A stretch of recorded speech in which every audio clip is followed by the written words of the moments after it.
Master your money, free your future. Welcome to Budget for Life.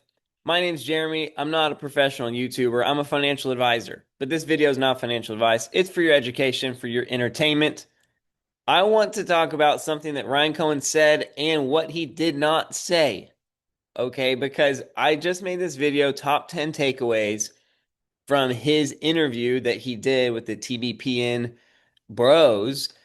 And basically, the takeaways were all focused on implications for how GameStop is executing as a business, a lot of clarity about their direction, and ultimately a confirmation that their collectibles sales are growing far faster than initially projected, that they might break $5 billion in revenue in 2025 while simultaneously still cutting stores, right? They've already done over $100 million just of Power Packs revenue, and ultimately their valuation as a collectibles business is almost certainly closer to 14 plus billion dollars rather than this worst case of 2.4, which basically Ryan Cohen just said there's no way that this scenario plays out. It's definitely doing more than you think.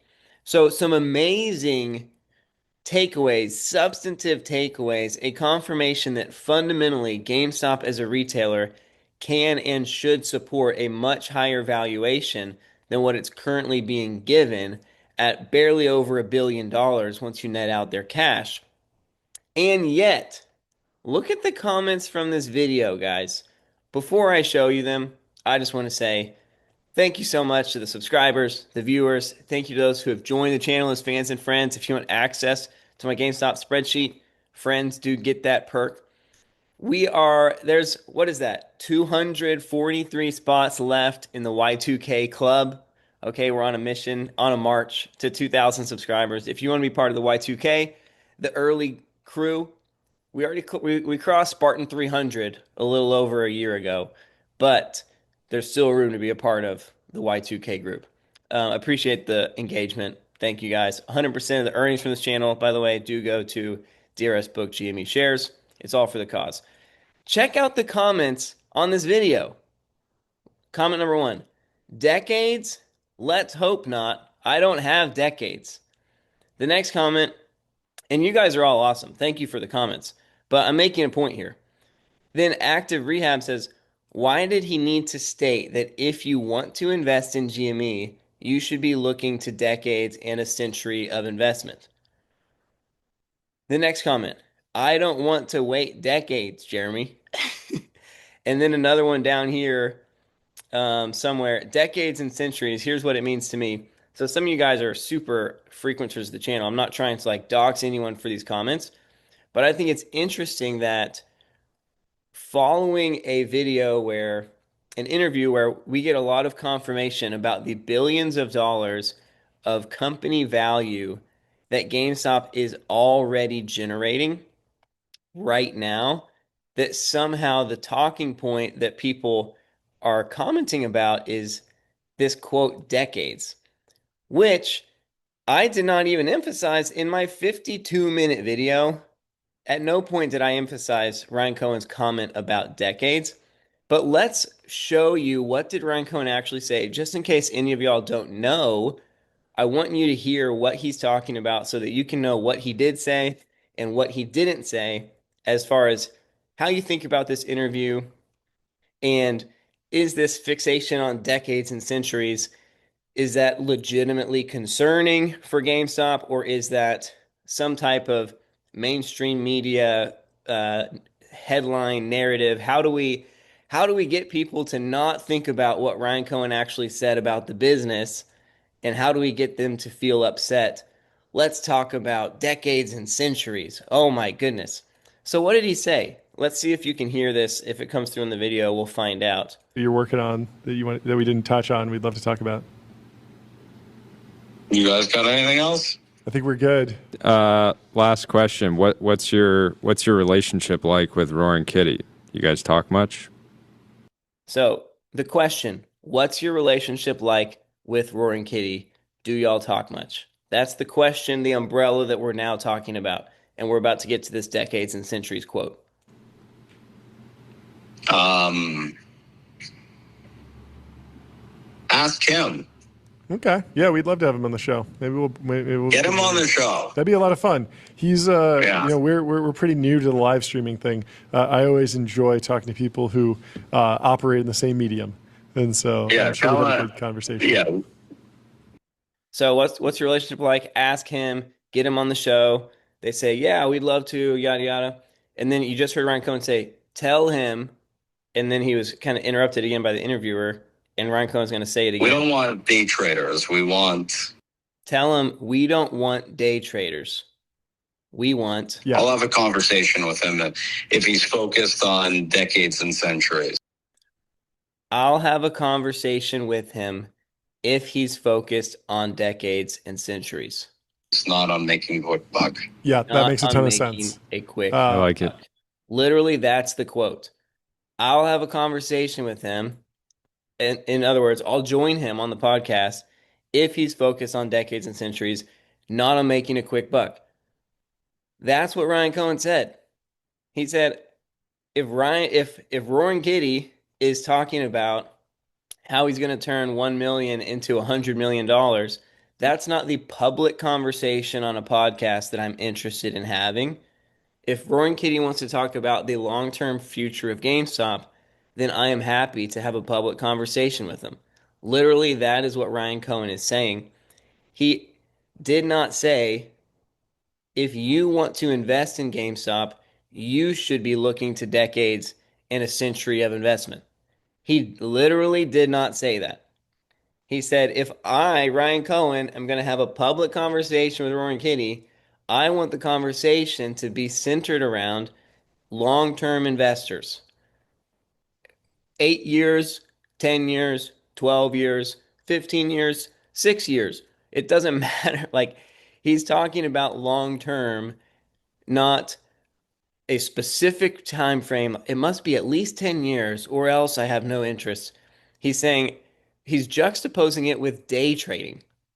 Okay, so if you are a buy and hold investor, that is the type of investment um, that's the type of investor Ryan Cohen's most interested in speaking to. That's the type of conversations he's most interested in having.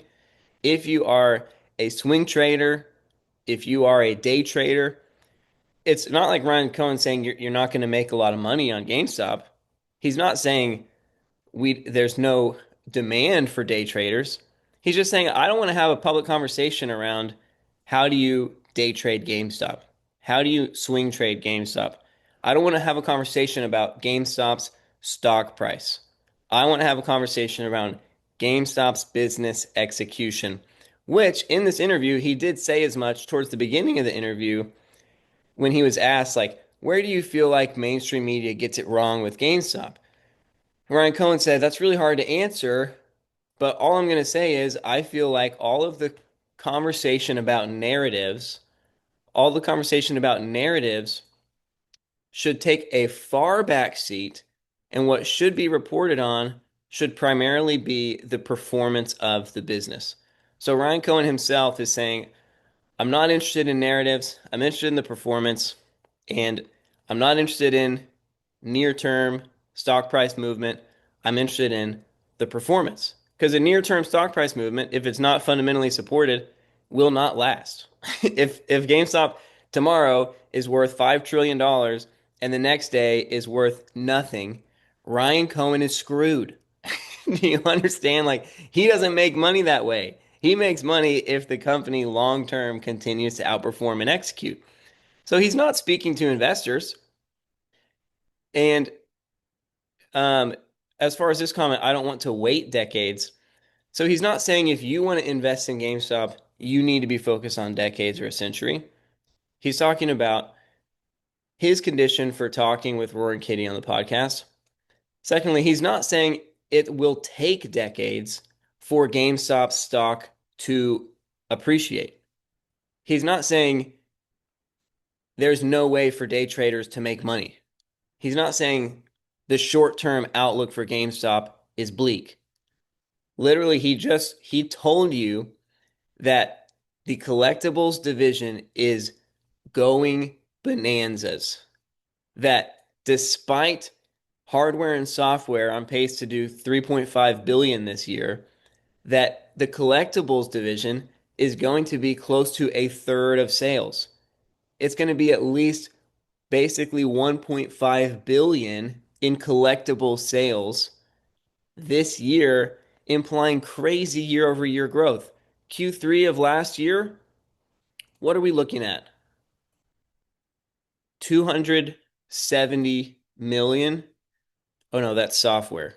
Oh, it's going to be even less than that. Oh my goodness. Q3 of last year, collectibles did $171 million. And Ryan Cohen just said it's going to be north of $400 million. More than a 100% year over year growth, almost 150% year over year growth in the collectibles business. So you don't have to wait decades, Beakers, or any of you guys. I'm not trying to dox any of y'all. Seriously, I do appreciate the comments.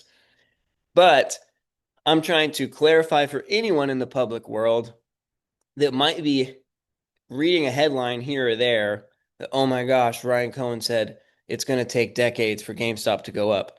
No, he didn't say that. He actually said the GameStop, the company, is blowing up right now. 150% year over year growth, scalable, low SG&A growth, right? High revenue, exploding growth, plus all the interest that they're making from almost 10 billion in cash that they're sitting on, right? Plus, oh, the Nintendo Switch 2, which just so happens to be the best-selling video game console of all time, right? Crazy the growth that they are doing on a business that just started and is still in beta. Just started, still in beta, only available for Pokemon and football, these power packs. And yet already is doing over 100 million, maybe 150 million in revenue in its own right. So not only is it growing at 150% year over year, it's going to grow even faster than that because they're just in beta and they still have so many more product lines to offer through this platform. And he said probably 6 times in this interview, we cannot get enough inventory. We can sell anything we can get our hands on as far as collectibles, as far as graded cards, we can sell them. We cannot get enough inventory. They don't even need to market it. They are selling like hotcakes. So, do you need to wait decades for GameStop stock to appreciate? No. That said, is GameStop stock right now fairly valuing GameStop's fundamental performance? Well, their market cap at a 10.5. No, that doesn't value GameStop's retail performance. Like GameStop's valuation as a retailer is somewhere between $1 and $5 billion, depending on how you want to value them as an asset manager. But it's really closer to $1 billion. And they can easily warrant, just as a retailer, a 25 billion plus dollar valuation. And this valuation is not even updated for the um, the remarks that Cohen made about this collectibles growth. So again, we'll do that in a future video, but this 25 is really probably more like 30 right now. So is GameStop stock justifying, is it reflecting a $30 billion retail market cap plus the $5 to $10 billion plus asset management market cap? No, it's not. Is that frustrating as an investor? Yes, it is. Do I want to wait decades? Andrew said, I don't have decades. I said, me neither. I don't want to wait decades either. You know, um, I shared here. I'm not sure why the decades comment is getting so overblown. Mr. Beaker said, I don't want to wait decades. And I said, hey, thankfully, the fundamental value is finally there to support price discovery. In my opinion, it is not going to be long before GameStop stock is forced higher, despite all of the short sellers, all the price manipulation, all of the irrational valuation for GameStop that currently prices it as if it's still doomed. Even after this interview happened. The interview happened yesterday or on the 20th around 1 p.m. We're down almost $1 a share since this interview happened, even though in this interview we learned that the collectibles business is growing way faster than anyone really realized. Some people hoped for, but no one could have known with a high level of clarity.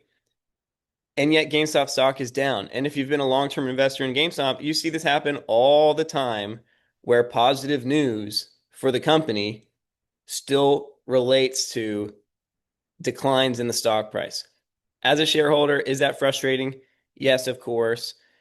As a shareholder, do you want the stock to appreciate sooner than a decade from now? Yes, of course. And deep down, Ryan Cohen is saying it's going to. He's just simultaneously saying he's not going to make the stock, like he's not going to force the short seller's hand artificially or through some type of like mechanism. He's not going to try to just pull the rug out from short sellers. He is just going to crush it in his business execution to where there becomes no way for the value to stay where it is. I mean, right now, with the numbers that GameStop's going to do in Q3 and Q4, based with the clarity that we now have from that interview Ryan Cohen just did, I mean, right now they are basically trading at cash value, meaning the retailer is really not valued at all despite its explosive growth. So again, when will that flip? It's really anyone's guess.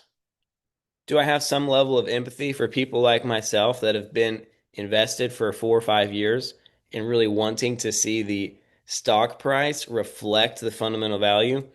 Yeah, of course. And if you're feeling discouraged, you're feeling disappointed, I'm not trying to shame anyone for that feeling.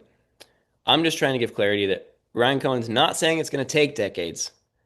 He's really just saying, as it relates to Roaring Kitty, I will have a conversation with him if he is focused on decades and centuries. Ryan Cohen is not going to have a public conversation about memes. He's not going to have a public conversation about burning shorts. He's not going to have a public conversation about YOLO bets, right? It doesn't mean he's against any of that stuff. He's just not going to put his brand on that. That's not the way he's leading the company because he is not incentivized to do that. Ryan Cohen can't day trade GameStop stock. He's an insider for the company. So he can only trade in specific windows. The only way Ryan Cohen wins is if GameStop produces long-term value. So of course, Ryan Cohen's public conversations are going to be centered around GameStop producing long-term value. And what we learned from this interview is that GameStop is producing super high long-term value right now. Not even in the short term, already right now, huge value being generated by the business. And so all that to say, um, just wanted to put this out there. Hopefully it's helpful. Hopefully not condemning. I'm really not upset at anyone. I'm upset at the thought of mainstream media using something from this interview to act like it was somehow bearish for GameStop, the company. Because the truth of what he said in this interview, again, 10 takeaways. You can watch the video yourself. But the meat of what he said in this interview is very bullish, very encouraging. Don't want you to get tripped up on a headline that you might see out there that's not really being fair to the words that were really said. Okay, thank y'all for being here. Thank you again for the engagement. That's all I have for you today, but I will see y'all in the next one.